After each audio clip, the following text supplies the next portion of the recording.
भगवान शिव का बारात का हिंदू धर्म में विशेष महत्व है। यह भगवान शिव के विवाह के अवसर पर निकाली गई बारात का वर्णन करती है। पौराणिक कथाओं के अनुसार भगवान शिव का विवाह माता पार्वती से हुई थी। इस अवसर पर जो बारात निकली वह बेहद अनोखी और द्वितीय थी। शिव बारात में देवताओं, ऋषियों, मुनियों और अन्य दिव्य शक्तियों के साथ साथ अजीबोगरीब जीव जंतु और भूत प्रेत भी शामिल थे। इस बारात की खासियत यह थी कि इसमें हर तरह के प्राणी, चाहे वो समान हो या असमान हो, सब शामिल हुए। शिव जी के गढ़ जिसमें नंदी, बैल, भूत प्रेत और विभिन्न जीव जंतु शामिल थे, इस बारात का हिस्सा बने थे। शिव बारात का दृश्य अद्भुत और आश्चर्यजनक था। इसमें शामिल प्राणियों के विभिन्न स्वरूपों और शिव के अलौकिक रूप से इस बारात को द्वितीय बना दिया। शिव बारात के माध्यम से भगवान शिव की सर्वसमावेशी और वर्णमय प्रकृतितामक के माध्यम से भगवान शिव की रूप वर्णन किया जाता है। यह कथा हमें सिखाती है कि भगवान शिव सभी को अपने समीप स्वीकार करते हैं, चाहे वो किसी रूप में हो। शिव जी की बारात एक अनोखी और विविधतापूर्ण बारात थी, जिसमें विभिन्न प्रकार के देवता, ऋषि, मुनि और अलौकिक प्राणी शामिल थे। इस बारात में प्रमुख रूप से भगवान शिव के गण जैसे नंदी, बैल, भूत प्रेत और पिशाच शामिल थे। देवताओं में भगवान विष्णु, ब्रह्मा, इंद्र और अन्य प्रमुख देवताओं ने भी इस बारात में भाग लिया था। ऋषि मुनियों में नारद मुनि, वशिष्ठ, अत्रि और कई अन्य प्रसिद्ध ऋषि भी इस बारात का हिस्सा बने। इसके अलावा कुबेर, वरुण और अग्नि जैसे विभिन्न देवता भी इस बारात में शामिल हुए। शिव के गणों में नंदी के साथ साथ भूत प्रेत, पिशाच और अन्य अजीबोगरीब प्राणी शामिल थे, जो शिव जी के प्रति अपार भक्ति और श्रद्धा रखते हैं। शिव बारात का यह दृश्य अद्वितीय था, जिसमें हर प्रकार के जीव और प्राणी ने भाग लिया और शिव पार्वती के दिव्य विवाह को और भी अद्भुत बना दिया। भगवान सदाशिव की उत्पत्ति को लेकर अनेक पौराणिक कथाएं और मान्यताएं प्रचलित है। पौराणिक कथाएं और मान्यताएं प्रचलित है।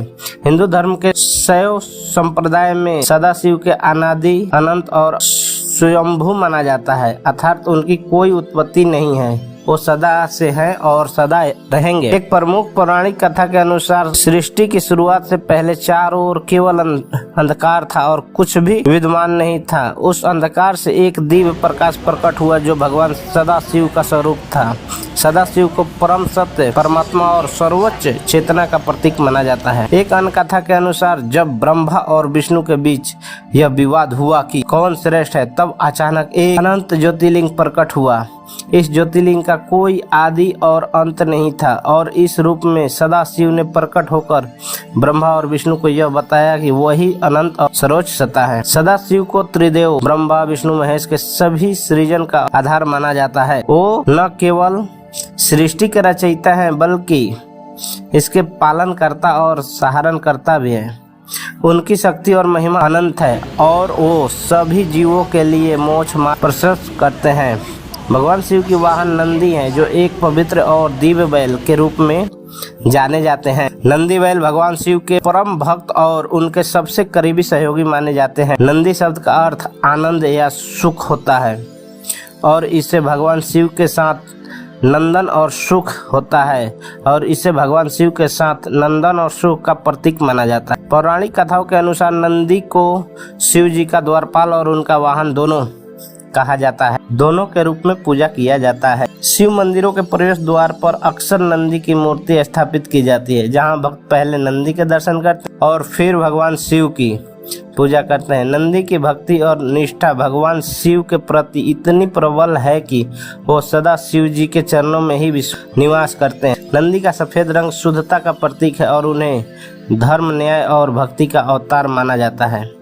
भगवान शिव और नंदी का संबंध अद्वितीय है, जहां नंदी शिव जी के हर आदेश का पालन भी करते हैं और शिव जी के अन्य भक्तों से एक माने जाते हैं। वीडियो पसंद आए तो लाइक, सब्सक्राइब एंड शेयर कर दीजिएगा।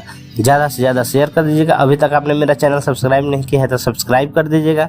मिलते हैं अगले वीडियो में, तब तक के लिए स्वस्थ रहिए, मस्त रहिए। जय श्री शंभू, हर हर महादेव, हर हर महादेव। सभी सुखी रहें, सभी स्वस्थ रहें, मस्त रहें, सदा मुस्कुराते रहें और वीडियो देखते रहें। जय हिंद, जय भारत। मिलते हैं अगले वीडियो में, तब तक के लिए जय हिंद, जय भारत।